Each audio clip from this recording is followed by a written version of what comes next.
এক আদৰণীয় পদক্ষেপ যে মেধাৱী যিসকল ছাত্ৰ ছাত্ৰী যিসকলে মনত আকাংক্ষা পুহি ৰাখিছে যে ভৱিষ্যতৰ দিনত তেওঁলোকে উচ্চ শিক্ষা গ্ৰহণ কৰিব বা সৰ্বভাৰতীয় প্ৰতিযোগিতামূলক যিসমূহ পৰীক্ষা তাত অৱতীৰ্ণ হ'ব, কিন্তু আৰ্থিক বাধা যেতিয়া তেওঁলোকৰ হেঙাৰ হৈ পৰে, এই ক্ষেত্ৰত সকাহ দিবৰ কাৰণে সদৌ অসম ছাত্ৰ সন্থাই এক বিশেষ পদক্ষেপ গ্ৰহণ কৰিছিল আৰু সেয়া হ'ল প্ৰত্যাশা।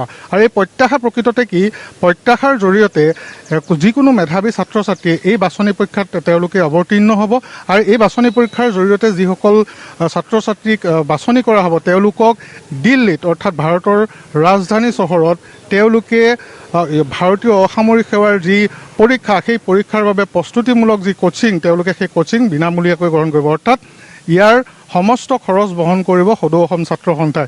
আৰু এটা জাতীয় সংগঠনৰ এই পদক্ষেপক এতিয়া সকলোৱে আদৰণি জনাইছে। তিনিখনকৈ স্থানত, ৰাজ্যখনৰ তিনিখনকৈ স্থানত যিহেতু 11 বজাৰ পৰা এই পৰীক্ষা অনুষ্ঠিত হ'ব, শিৱসাগৰ, গুৱাহাটী আৰু তেজপুৰ, আৰু লগতে ভাৰতৰ ৰাজধানী চহৰখনত অনুষ্ঠিত হ'ব। আৰু উত্তৰ পূৰ্বাঞ্চলৰ যিসকল মেধাৱী ছাত্ৰ ছাত্ৰী, এই মেধাৱী ছাত্ৰ ছাত্ৰীসকলে এই পৰীক্ষাত তেওঁলোকে অৱতীৰ্ণ হ'ব 11 বজাৰ পৰা। এই মুহূৰ্তত মই শিৱসাগৰ ছোৱালী মহাবিদ্যালয়ৰ সন্মুখত আছোঁ আৰু মোৰ সৈতে কেইজনমান বাছনি পৰীক্ষাত অৱতীৰ্ণ হ'বলগীয়া ছাত্ৰ ছাত্ৰী আছে। মই তেখেতলোকৰ পৰা মনৰ কথা জানিব বিচাৰিম। মই তেওঁলোকৰ কাষলৈ আহিছোঁ, অভিভাৱকো যিহেতু আছে তেওঁলোকৰ সৈতে, তেওঁলোকৰো আমি মনৰ কথা জানিব বিচাৰিম যে সদৌ অসম ছাত্ৰ সন্থাৰ এক সুন্দৰ পদক্ষেপ যাৰ জৰিয়তে আপোনালোকে নিজৰ শৈক্ষিক ভৱিষ্যত বা যি আকাংক্ষা পুহি ৰাখিছে সেই আকাংক্ষা পূৰণ কৰিবলৈ এক প্ৰকাৰ সক্ষম হ'ব, কি ক'ব এই ক্ষেত্ৰত? প্ৰথমতে ধন্যবাদ জনাইছোঁ ছাত্ৰ সন্থাক এনেকুৱা এটা পদক্ষেপ লোৱাৰ বাবে।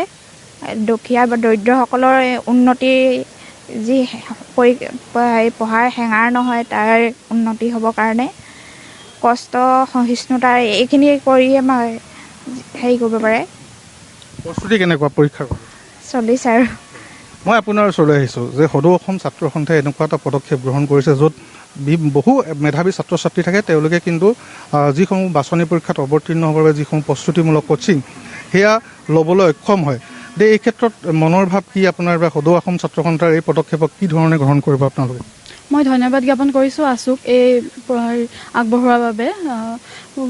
এইবাৰ মানে পৰীক্ষাত উত্তীৰ্ণ হ'বলৈ যি আমাক সহায় কৰিব, যিমানবোৰ কেণ্ডিডেট আছে যাতে কোচিং বাহিৰত গৈ পিনি কৰিবলৈ যোনটো আমাক মানে চান্স দিছে, সেইটো কাৰণে বহুত বহুত ধন্যবাদ জ্ঞাপন কৰিছোঁ। ধন্যবাদ জনাইছোঁ। এগৰাকী অভিভাৱক আছে, মই আপোনাৰ ওচৰলৈ আহিছোঁ যে নিজৰ সন্তানক সকলোৱে বিচাৰে যে ভৱিষ্যতে এক ভাল স্থানত তেওঁ যাতে গৈ থিয় হয়। গতিকে এই ক্ষেত্ৰত আজি সদৌ অসম ছাত্ৰ সন্থাৰ যি আজি পদক্ষেপ, এই পদক্ষেপক লৈ আপুনি কি ধৰণৰ মন্তব্য কৰিব বা কেনেধৰণৰ ধাৰণা আহিছে? সদৌ অসম ছাত্ৰ সন্থাক সৰ্বপ্ৰথমে মই ধন্যবাদ জ্ঞাপন কৰিছোঁ।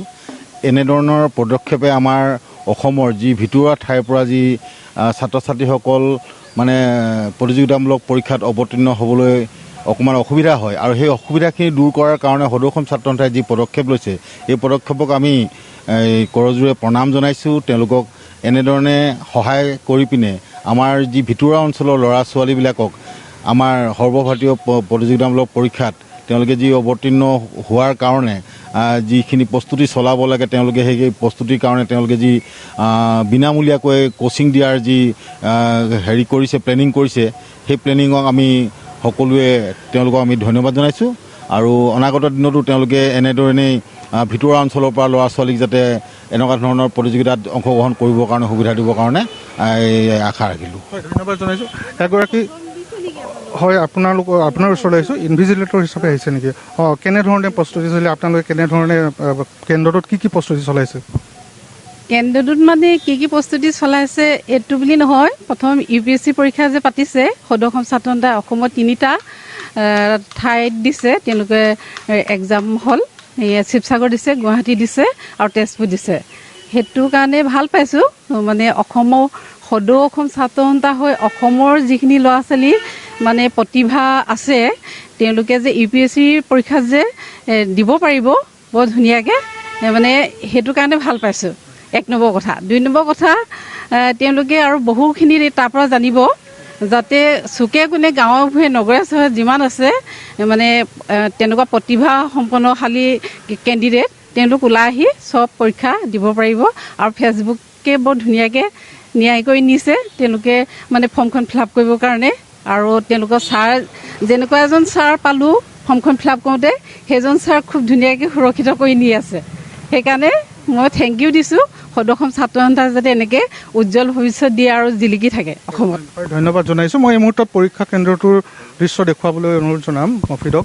আৰু এয়া হ'ল শিৱসাগৰ ছোৱালী কলেজ, আৰু এই ছোৱালী কলেজতে যিহেতু 11 বজাৰ পৰা যি প্ৰত্যাশাৰ যি বাছনি পৰীক্ষা, সেই বাছনি পৰীক্ষা অনুষ্ঠিত হ'ব। আৰু খন্তেক সময়ৰ পিছতে সদৌ অসম ছাত্ৰ সন্থাৰ সাধাৰণ সম্পাদক সমীৰণ ফুকনো আহি ইয়াত উপস্থিত হ'ব।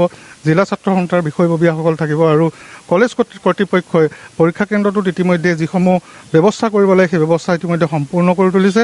দূৰ দূৰণিৰ পৰা ছাত্ৰ ছাত্ৰীসকল আহিছে, তেওঁলোকে আহি এইদৰে অপেক্ষা কৰিছে। 11 বজাৰ লগে লগে তেওঁলোকে পৰীক্ষা কেন্দ্ৰত প্ৰৱেশ কৰিব আৰু তেওঁলোকৰ অদূৰ ভৱিষ্যতে তেওঁলোকে মনত যি আকাংক্ষা পুৰি ৰাখিছে যে ভাৰতীয় অসামৰিক সেৱাৰ যি পৰীক্ষা, সেই অসামৰিক সেৱাৰ পৰীক্ষাৰ বাবে তেওঁলোকে প্ৰস্তুতি চলাব।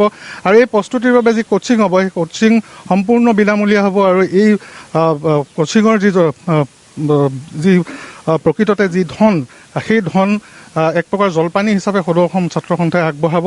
এই মুহূৰ্তত মই দেখুৱাই আছোঁ যে কিছু সময় পিছতে যিহেতু ইয়াত কলেজ কৰ্তৃপক্ষই ইতিমধ্যে পৰীক্ষাৰ সময়সূচী ইয়াত এইদৰে গেটত তেওঁলোকে আঁৰি দিয়া হৈছে আৰু সেইমতে নিয়াৰিকৈ ছাত্ৰ ছাত্ৰীসকল ভিতৰত প্ৰৱেশ কৰিব। মই এই মুহূৰ্তত দেখুৱাম যে ছাত্ৰ ছাত্ৰীসকলে এইদৰে অপেক্ষা কৰিছে। সকলোৱে সদৌ অসম ছাত্ৰ সন্থাৰ এই পদক্ষেপক তেওঁলোকে ধন্যবাদ জনাইছে। এটা জাতীয় সংগঠনৰ এনেধৰণৰ পদক্ষেপে অনাগত ভৱিষ্যতৰ দিনত এই ছাত্ৰ ছাত্ৰীসকল, যিসকল ছাত্ৰ ছাত্ৰীয়ে মেধা থকাৰ পিছতো তেওঁলোকে আৰ্থিক দৈন্যতাৰ বাবে ৰাজধানী চহৰত গৈ তেওঁলোকে এই প্ৰস্তুতিমূলক যি কোচিং, সেই কোচিং গ্ৰহণ কৰিবলৈ তেওঁলোক অক্ষম, তেওঁলোকে সুযোগ লাভ কৰিছে। এই সুযোগৰ জৰিয়তে তেওঁলোকে নিজকে প্ৰতিষ্ঠা কৰাৰ সুযোগ পাব। আৰু আজি যিহেতু শিৱসাগৰ, গুৱাহাটী আৰু তেজপুৰ এই তিনিটা স্থানত আৰু লগতে ৰাজধানী চহৰখনত এই প্ৰত্যাশাৰ যি বাছনি পৰীক্ষা, সেই বাছনি পৰীক্ষা অনুষ্ঠিত হ'ব। আৰু শিৱসাগৰ জিলাৰ ছোৱালী কলেজৰ যি কেন্দ্ৰ, পৰীক্ষা কেন্দ্ৰত 178জন ইয়াত পৰীক্ষাৰ্থী অৱতীৰ্ণ হ'ব। 11 বজাৰ লগে লগে তেওঁলোকে এই পৰীক্ষাত বহিব আৰু 3 ঘণ্টীয়া এই পৰীক্ষাত OMR চিটত যিহেতু প্ৰশ্নসমূহ আহিব আৰু তাৰ জৰিয়তে নিজৰ মেধাৰ জৰিয়তে তেওঁলোকে এই বাছনি পৰীক্ষাত উত্তীৰ্ণ হোৱাৰ পিছতে প্ৰথম 50জনক দিল্লীলৈ তেওঁলোকক প্ৰেৰণ কৰা হ'ব। আৰু দিল্লীৰ যি কোচিং ইনষ্টিটিউট, এই কোচিং ইনষ্টিটিউটসমূহত তেওঁলোকে প্ৰশিক্ষণ গ্ৰহণ কৰিব 1 বছৰৰ বাবে। আৰু 1 বছৰৰ পিছত ভাৰতীয় অসামৰিক সেৱাৰ যি পৰীক্ষা, সেই অসামৰিক সেৱাৰ পৰীক্ষাত তেওঁলোকে বহিব। আৰু ইয়াৰ পিছতেই নিজৰ মেধাৰ বলত যে এই ভাৰতীয় প্ৰশাসনিক সেৱাৰ যি ক্ষেত্ৰ, এই ক্ষেত্ৰখনত যাতে অসমীয়া যুৱক যুৱতীয়ে যাতে স্থান লাভ কৰে, যাতে এই উচ্চপদস্থ যিসকল বিষয়া অসমীয়া ল'ৰা ছোৱালীৰ মাজৰ পৰা যাতে ওলাই আহে, তাৰ বাবেই সদৌ অসম ছাত্ৰ সন্থাই এই পদক্ষেপ গ্ৰহণ কৰিছিল। আৰু আজি যিহেতু পৰীক্ষা আৰু 11 বজাৰ পিছতেই এই ছাত্ৰ ছাত্ৰীসকল পৰীক্ষা কেন্দ্ৰটোত প্ৰৱেশ কৰিব, তাৰ বাবে ইতিমধ্যে সম্পূৰ্ণ ব্যৱস্থাৱলী কৰা হৈছে। সদৌ অসম ছাত্ৰ সন্থাৰ সাধাৰণ সম্পাদকগৰাকী ইয়াত উপস্থিত থাকিব। জিলা ছাত্ৰ সন্থাই ইতিমধ্যে সম্পূৰ্ণ প্ৰস্তুতি ইতিমধ্যে সম্পূৰ্ণ কৰিছে। কলেজ কৰ্তৃপক্ষৰ যিহেতু সহযোগিতা আছে, বিভিন্ন স্থানৰ পৰা ছাত্ৰ ছাত্ৰীসকল আহিব। মই পুনৰবাৰ উল্লেখ কৰিছোঁ যে শিৱসাগৰ ছোৱালী মহাবিদ্যালয়ৰ যি পৰীক্ষা কেন্দ্ৰ, এই পৰীক্ষা কেন্দ্ৰত 178জন ছাত্ৰ ছাত্ৰীয়ে পৰীক্ষাত অৱতীৰ্ণ হ'ব। আৰু 11 বজাৰ লগে লগেই যিহেতু পৰীক্ষা আৰম্ভ হ'ব, 3 ঘণ্টীয়া পৰীক্ষাত OMR চিটত যিটো প্ৰশ্নসমূহ আহিব আৰু এই OMR চিটৰ জৰিয়তে তেওঁলোকে পৰীক্ষাত তেওঁলোকে বহিব। OMR চিটত তেওঁলোকৰ উত্তৰসমূহ লিখিব। হয় হয় পূজা। নিশ্চিতভাৱে শংকৰজ্যোতি শইকীয়া সবিশেষ জনোৱাৰ বাবে এই মুহূৰ্তত আপোনাক ধন্যবাদ জ্ঞাপন কৰিছোঁ।